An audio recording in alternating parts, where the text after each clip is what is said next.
영상을 시청 및 청취해주시는 모든 분들 안녕하십니까? 일단 오늘의 구절은요, 사도행전 26장 28절에서 29절입니다. 제가 한번 읽도록 하겠습니다. 아그리빠가 바울에게 이르되 네가 적은 말로 나를 권하여 그리스도인이 되게 하려 하는도다. 바울이 이르되 말이 적으나 많으나 당신뿐만 아니라 오늘 내 말을 듣는 모든 사람도 다 이렇게 결박된 것 외에는 나와 같이 되기를 하나님께 원하나이다 하니라. 입니다. 이 대목 너무 멋지죠. 보통 아무리 신앙이 있다고 하더라도 정말 대단한 권력자 앞에 서면은 그게 기가 죽을 텐데 전혀 그런 게 없죠. 그런 게 느껴지지 않죠. 사도 바울 정말 너무나 대단한 인물이죠. 그죠? 사도행전 26장 28절에서 29절 제가 읽어드렸습니다. 예전에도 한번 이야기를 한 적이 있는데요. 이 모든 사역은 결국 사람들에게 이 믿음을 심어주는 것으로 귀결된다는 것이죠. 그죠? 이 믿음에 관련돼서 사역이 생긴다. 그래서 이것을 세 종류로 나눈 적이 있었습니다. 첫 번째는요, 믿음이 없는 사람한테 믿음을 심어주는 거. 이게 1번이죠. 보통 우리가 하는 어떤 선교 혹은 전도가 여기에 해당이 될 겁니다. 그죠? 그리고 두 번째는요, 약한 믿음을 성장시키거나 연약한 믿음을 성장시키거나 아니면 작은 믿음을 크게 자라게 하는 사역일 겁니다. 그죠? 보통 목회자가 하는 일이 여기에 해당하지 않을까 싶어요. 어떤 목양이라든지 아니면 성경 공부 아니면은 교육이라든지 이런 것들 그잖아요. 사실 목회자가 보통은 이미 믿음이 있는 기존의 교인들이나 성도들을 더 많이 만나죠. 생각보다 불신자들을 만날 기회나 여건이 되지 않는다는 것입니다. 그리고 세 번째는요. 세 번째는 잘못된 믿음. 잘못된 믿음을 바른 믿음으로 되돌리는 사역일 겁니다. 이단에 빠진 사람을 고치고 끄집어내서 바른 믿음의 길로 이끈다든지 아니면 그 외에 어떤 잘못된 믿음, 하나님을 믿어요. 근데 무언가 이상한, 예수님을 믿는다고 하지만 무언가가 이상한 성경적이지 않은 어떤 믿음이나 가치관이나 생각을 바르게 인도하는 어떤 특수 사역이 여기에 해당이 되겠죠. 굉장히 많은 특수한 사역들이 있습니다. 자,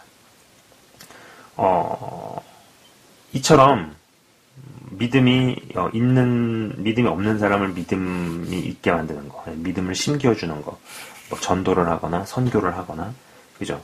그리고 이런 목적으로 구제를 하거나 누구를 돕거나 하는 것도, 이 목적으로 일들이 이루어지기도 하고, 또 연약한 믿음을 강건하고 튼튼한 믿음으로 만드는 겁니다. 약한 믿음을 성장시키고 작은 믿음을 크게 만드는 것, 양육이라든지 목양이라든지 교육이라든지 이런 것이 여기에 해당할 것이고, 그리고 세 번째로는 잘못된 믿음을 바른 믿음으로 바꾸는 것, 여러 종류의 특수 사역이 여기에 해당이 되겠죠. 이렇게 사역을 결국은 믿음과 관련해서 세 부류로 나눠볼 수 있다는 겁니다. 물론 사람에 따라서는 다소 다른 접근법이나 분류를 할 수 있을 거라 봅니다만 제 시각에서는 저렇게 세 부류로 나눈다라는 것이죠. 헌데 중요한 것은 보통 사역자나 목회자가 되면 생각처럼 불신자들을 만날 기회가 별로 없다는 것이죠. 오히려 불신자들은 교회에 출석하는 일반 성도분들이 더 많이 현실에서 접한다라는 겁니다. 그래서 목회하시는 입장에서 성도분들이 자신의 믿음을 지켜내는 범주를 넘어서서 복음을 전하고 기회를 얻던지 못 얻던지 복음을 전하는 수준까지 양육을 시킬 수 있는 게 중요한 일일 겁니다. 네. 하지만 사역자나 목회자가 정작 자신이 복음을 전하지 못하는데 일반 성도분들을 복음 전하는 자로 길러내는 것이 쉽지는 않을 것이라는 생각 또한 해봅니다. 원래 내가 못하면서 다른 일을 하는 사람으로 키워내는 것이 구조상 거의 불가능에 가깝기 때문이죠. 저도 제 삶의 현장 속에서 불신자들보다는 믿음이 있는 분들을 더 자주 접합니다. 온라인상에서 매일 상담들이나 혹은 오프라인에서의 교제권도 좀 그런 쪽입니다. 그런 편이죠. 그러다 보니 사역이 이 2번과 3번에 집중되는 편입니다. 그러던 중에 제가 어떤 계기로 채널 운영자와의 만남 이벤트에서 알게 된 집사님 한 분을 근 2년 만에 다시 만나게 된 일이 최근에 있었습니다. 이분은 하나님의 존재를 분명히 믿고 예수님께 조금씩 나아가고 계신 분입니다. 믿음이 있지만은 아직은 세상적인 교제권도 있는 분이죠. 이번에 이분이 속해 있는 어떤 세상적인 교제권도 어느 정도 경험을 해보았습니다. 그분 주변의 인맥들을 많이 제가 만나게 되었었다라는 것이죠. 그러던 중에 이분이 개인적으로 알고 계시는 가수, 실제 연예인, 가수 한 분이 방문을 하게 되었습니다. 아주 유명한 톱스타, 슈퍼스타는 아니지만 그래도 어느 정도 알려진 꽤 제법 유명세가 있는 분이었죠. 이름을 들어보면 하고 반응하신 사람들도 계실지 모릅니다. 이 가수가 자신이 키우는 연습생과 그리고 이제 매니저만 데리고 관광차 방문을 해온 것이었고 이 집사님과 개인적 친분이 있는 탓에 저도 얼떨결에 같이 어울리게 되었습니다. 처음엔 내가 저 자리에 뭐하러 가지 말까? 가지 말자 이런 생각도 했다가 아니다 이것도 경험이다 싶어서 회식 자리에 갔습니다. 물론 그곳엔 거의 불신자들만 있었고 저만 목사이니 예, 저만 이렇게 사역자잖아요. 그러니까 저도 마음이 편하지는 않았지만 지금 영상을 찍는 시점에서 이렇게 생각해보면 그들도 불편했겠다 싶은 생각입니다. 인간 상대적이잖아요. 내가 불편하면 쟤도 불편하고 그런 거죠. 영적 얘기는 안 해도 영물이기 때문에 다 안다고들 이야기를 하잖아요. 그죠? 그네들도 아마 불편했겠구나라는 생각입니다. 어떤 이는 맥주를 마시고 소주도 마시고 저는 맹물과 음료수로만 그 자리를 앉아 있으면서 일단은 그들이 하는 이야기들을 들었죠. 저는 말하는 것보다 듣는 걸 좋아하거든요. 들어볼 만한 이야기들도 있었지만 전부 다 세상의 이야기였습니다. 그러면서 이제 자신들의 어떤 인맥을 강화시키고 그런 어떤 이런저런 이야기들이 나오는 거죠. 이러한 모임이나 자리가 다 필요 없고 소용없다고는 결코 말할 수 없을 겁니다. 그잖아요. 그런 자리 자체가 뭐가 나쁘고 이런 건 아니잖아요. 그죠? 그러면서 이런 생각이 들었습니다. 어떤 생각을 제가 해보았냐면은 믿음이 있지만 이러한 자리에 가야만 하고 갈 수밖에 없는 분들이 얼마나 많을까 싶은 생각도 들더라고요. 문득 평신도 분들이 정말 힘들게 살아가야 할지도 모른다는 생각도 했습니다.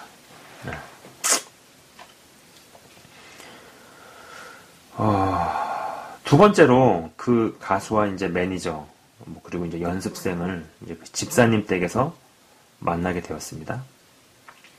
역시 마음이 아주 편하지만은 않았지만은요. 확실히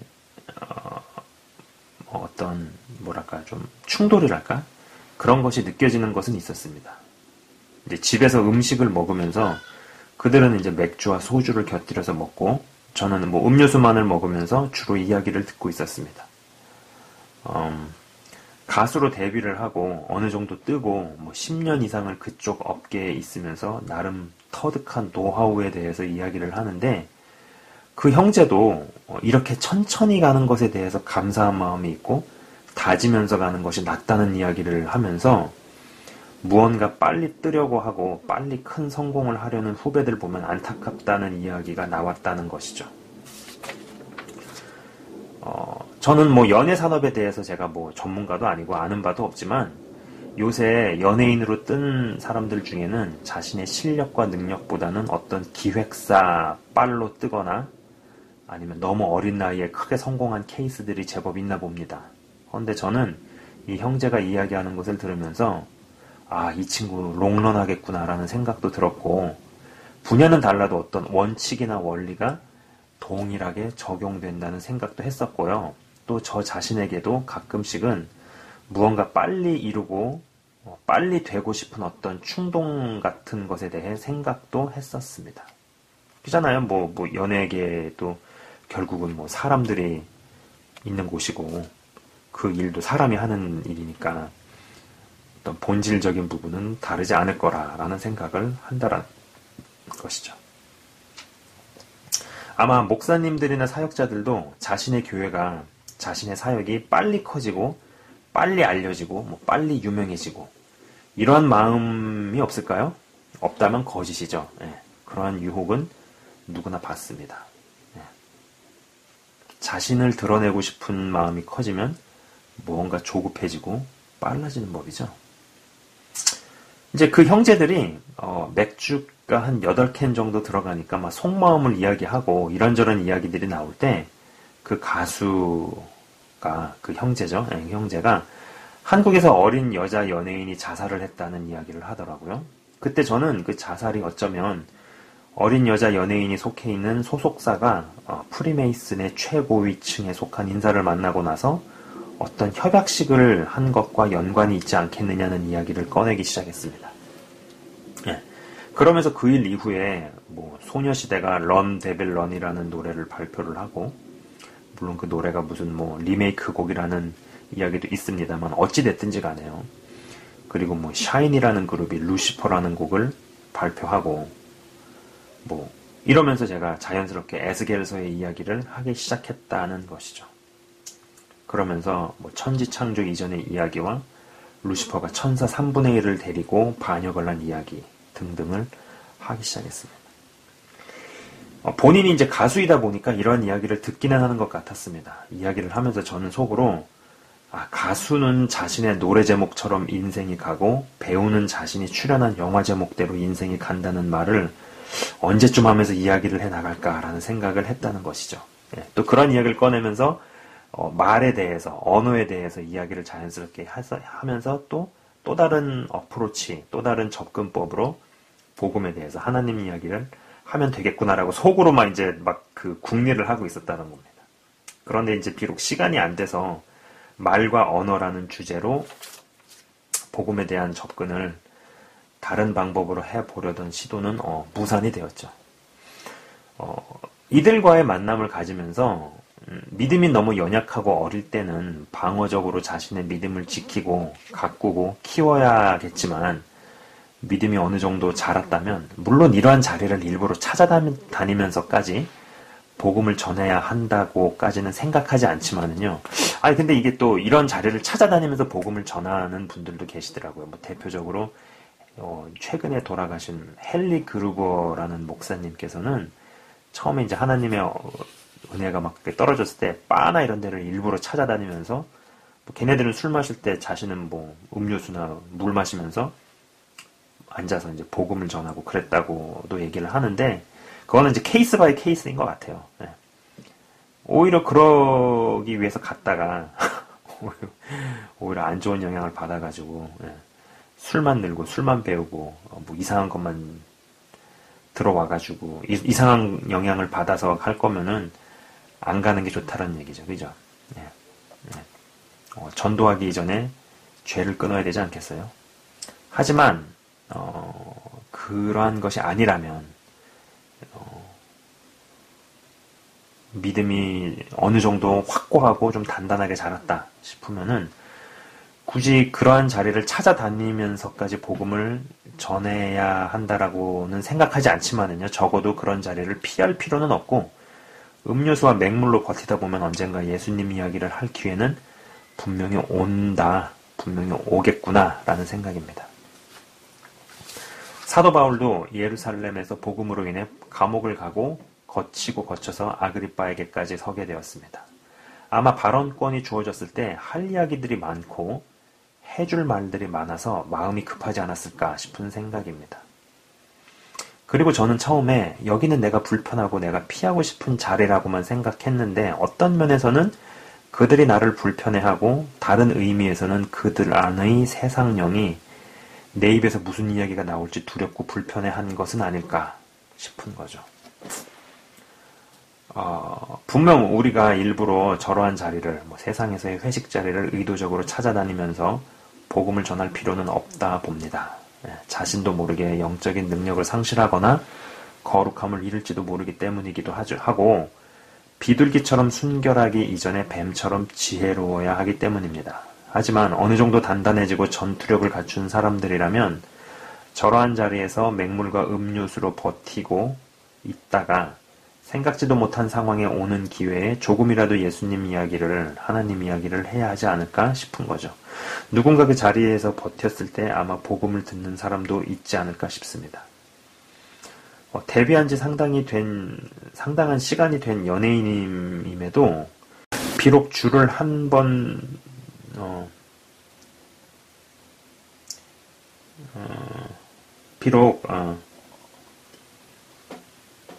주를 향한 어떤 믿음이 있는 것은 아니지만,